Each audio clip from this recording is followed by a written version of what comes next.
ዩኒቨርሲቲ ገብታችሁ ምንድነው መማር የፈለጋችሁት? በትክክል አሁን የፈለጋችሁት ነገር እንደምትማሩት እርግጠኛ ናችሁ? የቪዲዮ መጨረሻ ላይ አንድ የምነግራችሁ ሐሳብ ይኖረኛል። አብራችሁ ቆዩ። ማንም ሰው ዩኒቨርሲቲ ከመግባቱ በፊት እነዚህ 3 ነገሮች አውቆና ተረድቶ ቢገባ መልካም ነው ብዬ አስባለሁ። የመጀመሪያው ምርጫ ወይም ፍላጎት የሚባል ነገር ወይም ይሄ ፓሽን የሚባለው ነገር ማለት ነው። እዚህ መማር የምትፈልገው ነገር ምንድነው? እንግዲህ ዩኒቨርሲቲ ሲባል ቀላል ነገር አይደለም። 200 300 ዲፓርትመንቶች አንድ ዩኒቨርሲቲ ላይ ሊኖር ይችላል። እዚህ አንተ ደግሞ አንድ ሰው ነህ። ይሄን 300 ዲፓርትመንት ይዞህ ምናምን አትማሩም ወጣት። እዚህ አንድ ነው ማለት እዚህ የምትማረው ነገር ደግሞ የምትፈልገውና የወደድከው መሆን መቻል አለበት። አለበለዚያ 4 ዓመት 5 ዓመት ሁሉ እየሰለቸህ እያስጠላህ እያዛጋ ነው የምትቀመጠው። 4 ዓመት ማዛጋት ይዝ ቀላል አይደለም። ስለዚህ የትኛው ነው የሚመችን የምትፈልገውን ነገር መማር ስትችል 3 ጥቅሞች በዋናነት ታገኛለህ ብዬ አስባለሁ። አንደኛ ኮሚትመንት ይኖራል ወይም ትጋት የሚባለው ነገር የለም። በደንብ ትጋት ኑሮ እየተደሰት እያንዳንዱ የምትሰራው ትምህርቱ ራሱ ደስታው ነው ልትማራለህ የምትፈልገውን ነገር ስትማር ማለት ነው።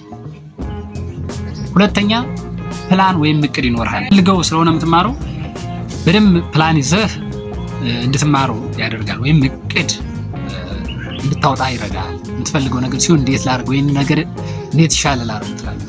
ስለዚህ እንግዲህ ፍላጎት ወይም ምርጫ ይባላል።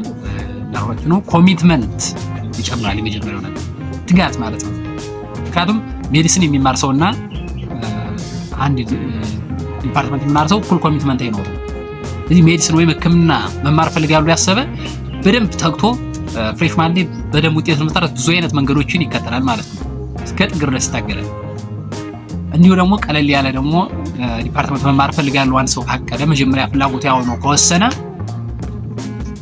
ረጋ ብሎ ዘና ብሎ እንዲማር ያደርገዋል ማለት ነው። ፕላን ሲያወጣ ራሱ ይለያያል ማለት ነው። የሚፈልገው ዲፓርትመንት ብዙ ውጤት የማይጠይቅ እንዲሁ የሚገባበት ከሆነ ዘና ብሎ ከማንም ጋር ፈታ ብሎ ይማራል ፍሬሽማን።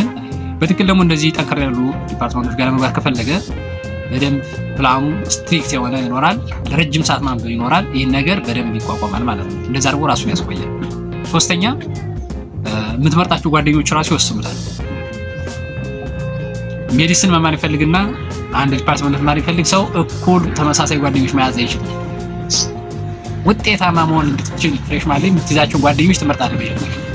ስለዚህ ዲፓርትመንትን መምረጥ መጀመሪያ ፍላጎትን ማወቅህ ማሮ ነገር ቀድመህ መርጠህ መግባትህ ወይም ደግሞ ፍላጎትን ይሄን ነው የምፈልግ ብለህ መግባት የሚወስነው ይሄ ነው። ጓደኛ ራስ ትመርጥ ይችላል። አርት መማር የምትፈልግ ከሆነ የአርት ዝንባሌ ያላቸው ሰዎች ጋር ጠጋ ትላለህ። ከነሱ ጋር ብዙ የምትማረው ነገር ያለ ራስን በደንብ አብዴት ታደርጋለህ። ስለዚህ ጓደኛ እንድትመርጥ የሚያደርግ ምንድነው ፍላጎት። ስለዚህ ፍላጎት ወይም ምርጫ በጣም ወሳኝ ነው። ምርጫ ሳትገቡ ከሄዳችሁ ምን ይባላል? አሁን አንተ ተነስተህ የሆነ መናሪያ ገብተህ ወደ ሆነ ቦታ መሄድ ብትፈልግ የት መሄድ እንዳለብህ ካላወቅህ ምን ታደርጋለህ? አታ እንደቀጣው ምናምን ሲል እዚህ ምናምን መጥቶ በዚህም ሲል አይ እኔ እዚህ ነኝ ስትል ሌሎች ተኋላ አንዱ ብቻ ግን ቃል ምናምን ይወስዳል። እንዲሁ በተመሳሳይ በህይወት ላይም እንደዚህ ነው። የምትማረውን ነገር መምረጥ ካልቻለህ ልክ እንደዛ ሰው መናሪያ ውስጥ ገብተሃል ግን የት መሄድ እንዳለብህ አታውቅም እንኳን ያመጡ የት ነው ያመጡ ሲል የምትሄድበት ግራ ትጋባለህ። ከዚህ ለመውጣት ምርጫ የሚያስፈልግህ። ሲቀጥል እድሜ ልክ የምትኖርበት ህይወት ነው። አሁን ፍሬሽማን ላይ የምንረተው የአንድ ሴሚስተር ጉዳይ እንዳይመስል 4 ዓመት ተምረህ ወጣ ለዛ በኋላ ስራ ትላለህ። እድሜ ልክን በዛ ነገር ትኖርበታለህ። አሁን ላይ በትክክል መምረጥ ካልቻልክ እድሜ ልክን ያን ስራ እየሰራህ እየጠላኸውን እየሰራህ ልትኖር ትችላለህ። ስለዚህ በትክክል ምረጥ ነው። አሁን ክረምት ነው። አሁን ቀጣይ ዓመት ፍሬሽማን የሚጀምሩ ዩኒቨርሲቲ የሚገቡ ልጆች በደንብ ረጋ ብላችሁ አስባችሁ ለእናንተ የሚመጥነውን እናንተ የምትፈልጉትን ነገር አስባችሁ ዲፓርትመንት ምን መማር እንዳለባችሁ ወስናችሁ ጠብቁ። ትልቁ ያ ነው። አንዳንድ ሰዎች ዩኒቨርሲቲ ገብተው የሚማሯቸውን ትምህርቶች ቀድሞ ክረምት ሲያነቡ ምናምን ይቆያሉ። ብዙ አስፈላጊ ነገር አይደለም። ከዚህ በፊት መጀመሪያ የምትማረው ነገር ምን እንደሆነ ማወቅ ነው የሚጠቅመው። መጀመሪያ የምትማረው ነገር ቀድመህ ካወቅከው እዛ ውስጥ ግቢ ውስጥ ያለው ጊዜ ከበቂና ከዛ በላይ ነው። በጣም ይበቃል። ጊዜ ያንስ ለፍሬሽማን። ስለዚህ ፍላጎትን ያዝ። ሁለተኛ የእናንተ አቅም ነው። ስለዚህ ምርጫህን ፍላጎትን አየህ። ይሄንን መማር ፈልጋለሁ እኔ ሜዲሲን ልማር እችላለሁ ይላል። ከዛ ሲቀጥል ግን የእናንተ አቅም ነው።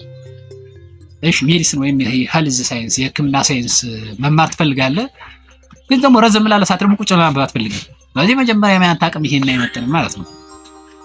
እዚህ ከአሁኑ ራስን በሁለት መንገድ ታየዋለህ። የህክምና ሳይንስ መማር የሚፈልግ ሰው ካለ በደንብ ብዙ ሰዓት ለብዙ ሰዓት ቁጭ ብሎ አንድ ቦታ ላይ ማንበብ ይጠይቃል። በደንብ ኮንሰንትሬት ማድረግ ነው። ስለዚህ ከአሁኑ ያን ኮንሰንትሬሽን ትለማመዳለህ። ራስን ብዙ ሰዓት ቁጭ ብሎ እንዲያነብ ታለማምደዋለህ። ወይም ሌላ ዲፓርትመንት ትመርጣለህ እንኳን እንጂ ገብተህ ግቢ ላይ አይደለም ተመረጥ ዩኒቨርሲቲ ሜዲሲን ወይም የህክምና ሳይንስ ከገባ በኋላ አይደለም ለአንተ ይሆናል አይሆንም ቼክ የምታደርገው ከዛ ቀድማ ነው። ስለዚህ ያንተን አቅም መለየት ያስፈልጋል። ሰው ሁሉን ነገር ሊሆን አይችልም። ሁሉን ነገር ማግኘት ስለቻለ ብቻ ብትገባ ኋላ ላይ ሸክሙ ደግሞ ሌላ ከባድ ነው። ስለዚህ የትኛውን በትክክል እዋጣዋለሁ፣ የትኛው ዲፓርትመንት ሊሆንልኛል። አንተ ምንም ካልኩሌሽን ባለ ነገር አትወድም አትችልም፣ ከዛ መካኒካል ኢንጂነሪንግ ገብተሃል። ስለዚህ ከዛ በጣም ስትራግሉን መቋቋም ያቅታል፣ ውጤት ይበላሻል፣ መጥፎ ሁኔታ ውስጥ ትገባለህ። ስለዚህ የምትችለውን ነገር ፍላጎት ብላ ቅድም፣ አሁን ደግሞ የምትችለው ነገር ፍላጎት ስላለ ብቻ የማትችለው ነገር ከሆነ መግባት የለብን። ሁለተኛ ፍላጎትን ማየት አለብን። ሶስተኛ የዩኒቨርሲቲው የመስጠት አቅም ነው። ስለዚህ አንተ መጀመሪያ ዲፓርትመንትን ወስናል፣ ፍላጎትን እኔ ይሄንን መማር ፈልጋለሁ ብለሃል። ለምሳሌ አንተ ቲያትሪካል አርት መማር ፈልጋለሁ ብለሃል። ቲያትሪካል አርት ዝንባሌው አለ፣ ፍላጎቱ አለ፣ መርጠኸዋል። ሁለተኛ ላይ ደግሞ አንተ ችሎታውም አለ፣ በዛ ዘርፍ ገብተህ የመማር ችሎታው ቋቋማለሁ ታስባለህ። ሶስተኛ የዩኒቨርሲቲ የመስጠት አቅም ማወቅ ደግሞ አለብህ። ብዙዎቻችን ይህን ዝም ብለን ነው የምንገባ። ዝም ብለን ሳንጠራ ዩኒቨርሲቲ ቅርብ ያለ ምናምን ትሞላለህ። አዛ ገብተህ ስትሄድ አይ ቲያትሪካል አርት አይሰጥም እዚህ ግቢ ይላል። ገብቶሃል? እዚህ ሶስተኛ የዩኒቨርሲቲ የመስጠት አቅም ነው። የዩኒቨርሲቲ መስጠት አቅም ሲባል ሶስት ነገሮችን ማሰብ ያስፈልጋል። አንደኛ መጀመሪያ የፈለግከው ዲፓርትመንት ከዛ ዩኒቨርሲቲ ይሰጣል ወይስ አይሰጥም? ይህን መጀመሪያ ማጣራት ያስፈልጋል። አሁን አንዳንድ ሰው አይ እኔ ዶክተር መሆን እፈልጋለሁ ብሎ የሆነ ዩኒቨርሲቲ ይገባል። ከዛ ዩኒቨርሲቲ ደግሞ ሜዲሲን ትምህርት አይሰጥም።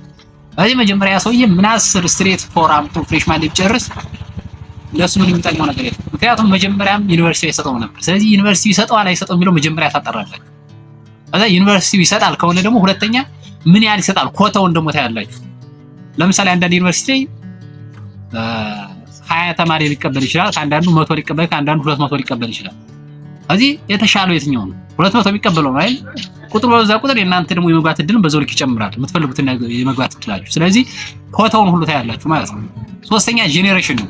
ጄኔሬሽን ስንተኛ ጄኔሬሽን ነው ዩኒቨርሲቲ? አንደኛ ጄኔሬሽን፣ ሰከንድ ጄኔሬሽን። ይሄ ወሳኝ ነው። ፈርስት ጄኔሬሽን ከሆነ ኮሚትመንቱ በዛው ልክ ከባድ ነው የሚሆነው። ሰከንድ ጄኔሬሽን ሲሆን አሁንም ይጠነካል። ሰርድ ሲሆን የተሻለ ይመጣል።